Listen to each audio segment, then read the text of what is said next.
Hello and welcome to Hot Prospects, where we discuss how to turn your lead generation into a burning inferno.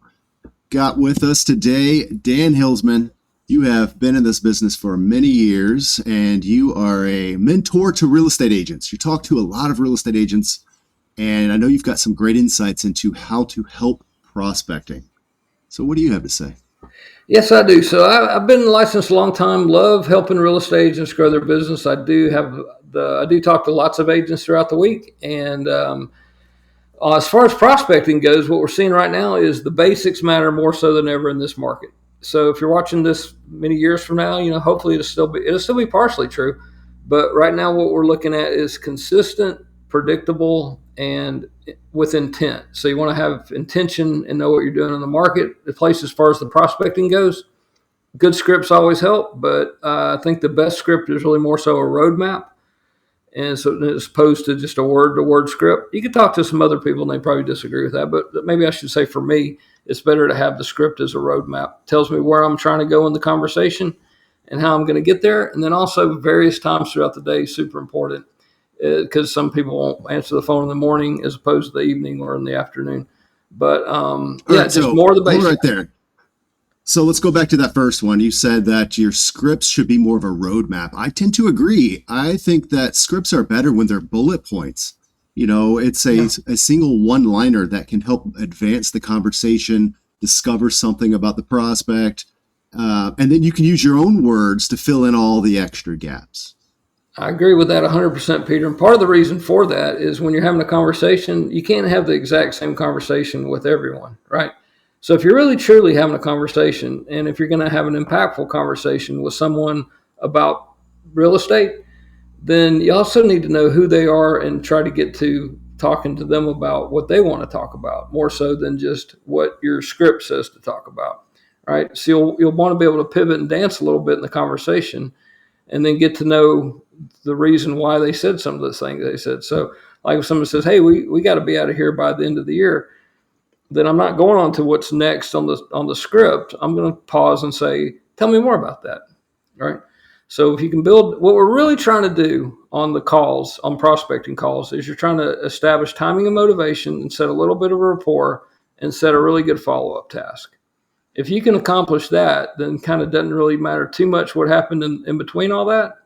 If we're establishing timing, rapport, motivation, so you know why. It's super helpful to know why they're moving at the end of the year because we're losing our house. We haven't been making payments, right? It'd be good to know that that's a hard deadline, right? Or no, we want the house sold so we can be in Florida by the time, the grandkids starts the fall stuff. So timing, motivation, and set a good rapport is super helpful. If you can get a little bit of that done, then that first cause of success, in my opinion. Sure, I agree. 1,000%. Awesome. What are some other things that you notice? You had mentioned, sorry, I forgot what you said second there. Oh, consistency, I believe. Well, another thought I have on that is I'm also have the opportunity to be in a lot of or some pretty high level rooms with other high level coaches. And one recently nugget that I had was a 4-to-1 text ratio versus calling, getting responses from. So this is from this is a guy that coaches a lot of top teams around the country. And so he gives us data on what's working for the top teams, which is good. I don't run a top team, but if I know what's working for them, then there's a strong likelihood of the solo agents that I try to help, it's going to work for them. So I was kind of Sure. shocked that it was 4-to-1 text. I thought, wow, I do not text 4-to-1, right? I'm not telling So you anyone to mean do four anything. texts? You mean Yeah. four text messages for every one phone call? Yeah. And he said, well, a lot of that is to do. And I thought, well, personally, if you called me, a lot of times I'm in an appointment or doing something, but I almost always will text you right back, right? But if you call me, I don't almost always call you right back. So I thought that was pretty powerful. And then a lot of the campaigns, automations, and some of the systems that we help our agents with is real heavy on texting. So yeah, 4-to-1 text to call ratio is working real well for some of the top teams around the country to get engagement from that client. Hmm. Yeah. And so what are we saying in these text messages? Well, a lot of I'll have to lean a little bit. What we're doing right now is with automation. So a lot of that is inbound for us. And the automation says, like we run new construction ads. So these new construction homes must sell ASAP, click here to learn more. So on an ad like that drives traffic to our lead generation website, then one of the automated campaign questions is, are you interested in new construction, resale, or both? So it took me by surprise first time it happened. I was riding down the road and I get a text that says both.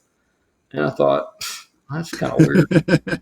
Why, I didn't text you anything. Why are you texting me both? And then I thought, wait a minute, campaign It got sounds like they want French fries and onion rings. Yeah, I had no clue. And so I pull over and I look into it, and then I go to my site and I'm seeing that the automation said, thank you for clicking on the link for the new construction homes. Are you interested in new construction, resale, or both?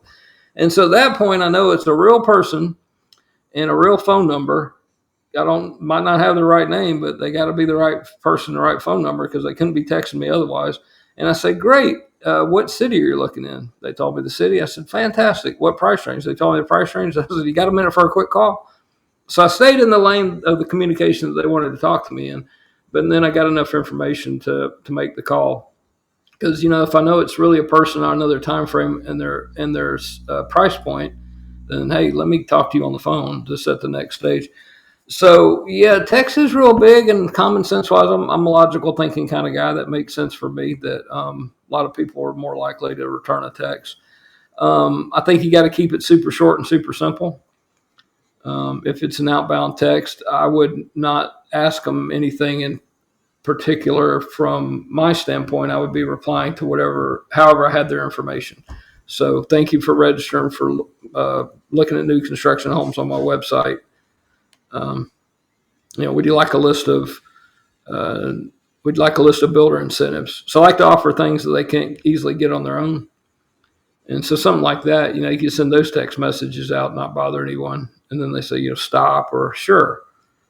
Okay, go from there. So you basically become a little bit of a concierge for them right up front, hoping to coax them into a phone chat at some date in the future. Yeah, what's working real well for our agents with that system is more of a client care, customer service type call or initiation to the conversation. Because look, they got plenty of real estate agents they could get in touch with, right? But they don't have a whole lot of people that are going to say, hey, what I'm trying to do is find out what you want and give you that. So not too many people are mad at me if I thank them. Hey, thank you for clicking on my ad or clicking on my website or looking for homes. Thank you. What I'd like to do is send you what you want. So I want to send you properties that fit your exact home buying criteria in the area that you want and the price range that you want. Got a couple of quick questions. So that's totally customer service. That's not like saying, hey, I need to sell you a house next month because I got a car payment to make. All right. Or some real estate agent being real pushy for an appointment. I found if you lead with, reciprocity and kindness, then a lot of times you can get the appointment. And then, then I put on a little detective hat or a real estate agent hat, though. And if they're talkative and I have them on the phone at that point, then I'm saying, hey, I got an idea. Why don't we go meet at a new construction property? We'll just look at 2 or 3 houses, give us a chance to meet, see if we both think we might be a fit, which kind of throws them off because most real estate agents don't imply that they may not work with them, right? I'll take some really good notes. That way, when I come home and do some manual searches, I can find you properties that you can't find online. Also know a lot of other agents coming soon properties. These are properties you can't find on your own. So now I have a little bit more value. I'm doing some things for them that they can't do for themselves. And then, let's go meet. I'll take good notes. We'll check out a few houses. We're not spending the day together. We're going on a first short date. We're not, getting married. Stuff like that. That's right. You got to kiss before you put the ring on it, right? There you go. Wow, Dan, that's fantastic. And if you out there found this conversation to be engaging, enlightening, right up your alley, then give us a thumbs up. Share this video with your friends. Visit our websites. Dan, thanks a lot. We'll have another video coming soon. Awesome, Peter. I enjoyed it. Thank you.